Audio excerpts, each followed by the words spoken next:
अगर मैं आपसे कहूं कि आप अगले 10 साल में फाइनेंशियली फ्री हो सकते हैं, बिना बिजनेस, बिना ट्रेडिंग, बिना शॉर्टकट, तो आपका दिमाग क्या बोलेगा? इम्पॉसिबल। लेकिन यहीं पर एक चौंकाने वाला सच छुपा है। भारत में ज्यादातर लोग फाइनेंशियली फ्री इसलिए नहीं बनते क्योंकि वो कम कमाते हैं, बल्कि इसलिए क्योंकि वो गलत सवाल पूछते हैं। सवाल ये नहीं होना चाहिए कि कितना पैसा चाहिए, सवाल ये होना चाहिए कि कितने साल तक मैं सही काम बिना रुके कर सकता हूं। और इस सवाल का जवाब जिंदगी बदल देता है। सेबी और आरबीआई के कंबाइंड डेटा के अनुसार भारत में सिर्फ 3% लोग अपनी इनकम का साल तक डिसिप्लिन निवेश करते हैं। बाकी 97% बीच में हार मान लेते हैं। और यही पूरी कहानी का ट्विस्ट है। अब एक रियल सिचुएशन इमेजिन कीजिए। मान लो आपकी उम्र है 25 साल, आप मिडिल क्लास फैमिली से हो, आपकी सैलरी है 40-50 हजार के बीच, कोई करोड़ों की इनहेरिटेंस नहीं। अब यहीं से दो रास्ते निकलते हैं। पहला रास्ता अभी एंजॉय कर लेते हैं, बाद में देखा जाएगा। दूसरा रास्ता पहले सिस्टम बनाते हैं, फिर एंजॉय करेंगे। ज्यादातर लोग पहला रास्ता चुनते हैं और दूसरा रास्ता खामोशी से करोड़ों बनाता है। मान लीजिए आप हर महीने 20,000 रुपए इन्वेस्ट करते हो, साल में हुआ 2,40,000। ये अमाउंट ज्यादातर लोगों को अचीवेबल लगती है। लेकिन एक काला सच सुनिए, अगर आप इसे सिर्फ सेविंग्स अकाउंट में रखते हो तो 10 साल बाद आपके पास होंगे लगभग 25 लाख रुपए। लेकिन इन्फ्लेशन को हटाकर रियल वैल्यू बचेगी लगभग 15 लाख। मतलब आपने साल मेहनत की और पैसा उसी जगह पर ही घूमता रहा। अब यही पैसा अगर इक्विटी, म्यूचुअल फंड्स में डालते हो तो औसतन 12% रिटर्न पर 10 साल बाद आपके पास होंगे करीब 34 से 36 लाख रुपए। यही ज्यादातर लोग बोलते हैं बस। और यही वो जगह है जहां लोग कॉम्पाउंडिंग को गलत समझ लेते हैं, क्योंकि कॉम्पाउंडिंग शुरू में स्लो होती है लेकिन एंड में एक बड़ा धमाका करती है। अब इसी एग्जाम्पल को आगे बढ़ाते हैं। मान लीजिए आप हर साल अपनी एसआईपी सिर्फ 10% बढ़ाते हो, बस सैलरी हाइक जितना। अब 10 साल में आपका टोटल इन्वेस्टमेंट होगी लगभग 37 लाख रुपए, जिसकी टोटल वैल्यू बनेगी करीब 70 से 75 लाख रुपए। अब ये नंबर हम मिडिल क्लास को जरूर थोड़ा सीरियस लगने लगता है, लेकिन ये अभी तक भी एंड नहीं है। अब आता है सबसे डेंजरस फेज, इन्वेस्टमेंट का ईयर 4 से ईयर 6 के बीच का टाइम पीरियड, जहां एकदम से मार्केट क्रैश होता है। आपको अपना पोर्टफोलियो लाल दिखने लगता है और भारत का उज्जवल मीडिया एक नया मार्केट डर फैलाने लगता है। और यहीं पर ज्यादातर लोग बोलते हैं अब निकाल लेते हैं, फिर दोबारा डाल लेंगे, और यहीं सबसे बड़ा ना दिखने वाला नुकसान होता है। इंडियन शेयर बाजार पर कंट्रोल रखने वाली संस्था सेबी के डेटा के अनुसार जो इन्वेस्टर क्रैश के बाद बाहर निकल जाता है वो अगले बुल रन का लगभग 60% रिटर्न मिस कर देता है। मतलब गलती इन्वेस्टमेंट में नहीं, टाइमिंग में नहीं, बिहेवियर में होती है। चलो इसे एक कहानी से समझाता हूं। दो लोग हैं, रवि और अमित। दोनों ने 25 साल की उम्र में इन्वेस्टमेंट शुरू की। दोनों ने 20,000 महीना लगाया। दोनों को मार्केट क्रैश दिखा, जिससे अमित काफी डर गया और 5वें साल में उसने सब बेच दिया। दूसरी और रवि ने मार्केट हिस्ट्री पर विश्वास रखा और वो चुप रहा और अपनी एसआईपी चलने दी।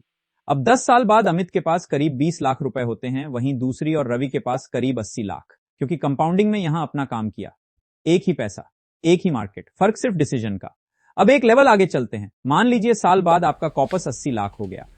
अब यहीं से गेम बदलती है और अब आपका पैसा आपके लिए काम करने लगता है, अगर आप इसे कंपाउंड होने देते हो और एसआईपी कंटिन्यू रखते हो। अगले 5 साल में आपका ये 80 लाख बन सकता है करीब 1.5 करोड़, और उसके अगले 5 साल में करीब 3 करोड़। अब आप यहां पर समझ चुके होंगे कि पहले 10 साल में आपने मेहनत की और उसके अगले 10 साल में पैसा आपके लिए मेहनत करता है। यही कंपाउंडिंग का असल मतलब है। अब फाइनेंशियल फ्रीडम का रियल तरीका समझिए। अगर आपकी सालाना जरूरत 10 लाख है तो आपको चाहिए कम से कम 2 से 2.5 करोड़ का कॉपस, क्योंकि 12% रिटर्न पर यह 2 करोड़ सालाना 24 लाख जनरेट करता है। मतलब अब आपका खर्च भी निकलता रहेगा और पैसा भी ग्रो करता रहेगा। अब ज्यादातर लोगों के मन में यह सवाल उठता है कि आखिर यह सब पॉसिबल कैसे होगा। यही वेल्थ क्रिएशन के रोड मैप की शुरुआत होती है। स्टेप 1, पहले 3 साल सर्फ हैबिट बनाओ और रिटर्न देखना बंद, पोर्टफोलियो चेक करना बंद।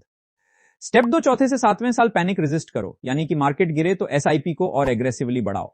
स्टेप 3, 8वें से 10वें साल तक अब कंपाउंडिंग को अपना काम करने दो। और सबसे जरूरी और सबसे ज्यादा इग्नोर किया जाने वाला रूल, बीच में स्ट्रैटेजी मत बदलो। स्ट्रैटेजी बदलना सबसे महंगी गलती होती है। अब एक अनकंफर्टेबल सच सुनिए। अगर आपने अगले 10 साल कुछ नहीं किया तो इन्फ्लेशन आपके पैसों को धीरे धीरे मार देगा, क्योंकि आज जो 10 लाख की लाइफस्टाइल है उसी लाइफस्टाइल के लिए अगले 10 साल बाद लगभग 18 से 20 लाख चाहिए होंगे, क्योंकि सालाना महंगाई दर 6 से 7% की रफ्तार से बढ़ रही है। मतलब जो आज सेफ लग रहा है वो फ्यूचर में सबसे रिस्की है। अब एक जरूरी सवाल, आप इन 2 कैटेगरी में से किस कैटेगरी में आते हो? पहली जो सोचता है कल से शुरू करेंगे, या फिर वो जो समझ चुका है कल कभी नहीं आता? क्योंकि फाइनेंशियल फ्रीडम नॉलेज से नहीं बनती, वो बनती है राइट डिसीजन से। और सक्सेसफुल लोग डिसीजन कभी भी कल पर नहीं छोड़ते, जबकि हम मिडिल क्लास यहीं पे कुछ गलतियां कर बैठते हैं। चलो अब मैं आपको बताता हूं वो 3 गलतियां जो हमें करोड़पति तो छोड़ो उल्टा लोअर मिडिल क्लास की ओर खींच ले आती हैं। अगर आप उनमें से एक भी कर रहे हो तो आपकी पूरी मेहनत बेकार हो सकती है। अब जरा ध्यान से सुनिए। सेबी के अनुसार जो लोग 10 साल डिसिप्लिन निवेश करते हैं उनमें से भी लगभग 40% लोग फाइनेंशियल फ्रीडम तक पहुंचने से बस 2 कदम पहले ही खुद को पीछे हटा लेते हैं। अब आपके मन में सवाल उठेगा कि आखिर ऐसा क्यों? तो यहां ना कमी पैसे की होती है और ना नॉलेज। कमी होती है तो बस उस समझ की जिसकी वजह से हम मिडिल क्लास ये 3 गलतियां कर बैठते हैं। गलती नंबर 1, अब तो बस अमीर हो गया सिंड्रोम मान लीजिए। आपका पोर्टफोलियो 60-70 लाख पहुंच चुका है और उस समय आपको पहली बार लगने लगता है कि बस अब बहुत हुआ निवेश, अब तो काफी पैसा हो गया है। और यहीं आप अपने दिमाग के साथ सबसे बड़ा खेल बैठते हो, क्योंकि जब पोर्टफोलियो बड़ा होता है तो दिमाग रिस्क को ओवर एस्टिमेट करने लगता है। छोटी गिरावट भी बड़ी लगने लगती है। 5% का फॉल भी ऐसे दिखता है जैसे मानो सब खत्म हो गया हो। और यही लोग जरूरत से ज्यादा सोच बैठते हैं और कहते हैं चलो अब सुरक्षित खेलते हैं, और वो अपना पैसा इक्विटी से निकालकर एफडी लिक एंडाउमेंट पॉलिसी में डाल देते हैं। अब असली प्रॉब्लम को समझिए।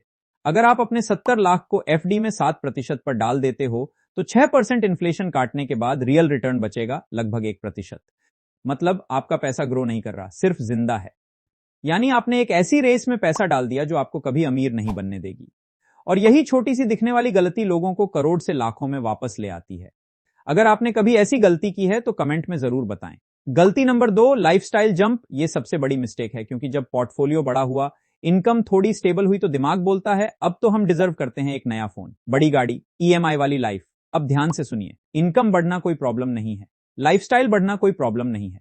प्रॉब्लम है लाइफस्टाइल जंप स्पीड। डेटा हमें बताता है कि भारत में जैसे ही इनकम 30 से 50% बढ़ती है तो हमारी लाइफस्टाइल 70 से 80% उछाल ले लेती है।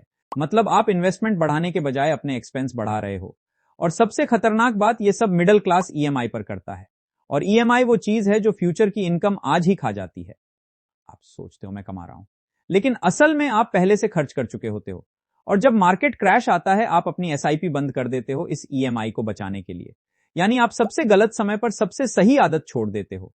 गलती नंबर 3, स्मार्ट बनने की कोशिश। ये एक ऐसी गलती है जो जिसकी होती उसे तो बिल्कुल भी नहीं दिखती, लेकिन ये सबसे डेंजरस होती है। जब एक इन्वेस्टर या ट्रेडर के नजरिए से आपको लगने लगता है कि अब मुझे मार्केट समझ आ गई है, और आप बोलते हो एसआईपी बोरिंग है, डायरेक्ट स्टॉक्स ट्राई करते हैं, थोड़ा टाइमिंग कर लेते हैं। अब सेबी की एक स्टडी सुनिए, पिछले 10 साल में जो रिटेल इन्वेस्टर्स यानी हमारे जैसे छोटे ट्रेडर या निवेशक जो एक्टिवली स्टॉक्स बाय सेल करते रहे, उनमें से 90% इंडेक्स से भी कम रिटर्न बना पाए।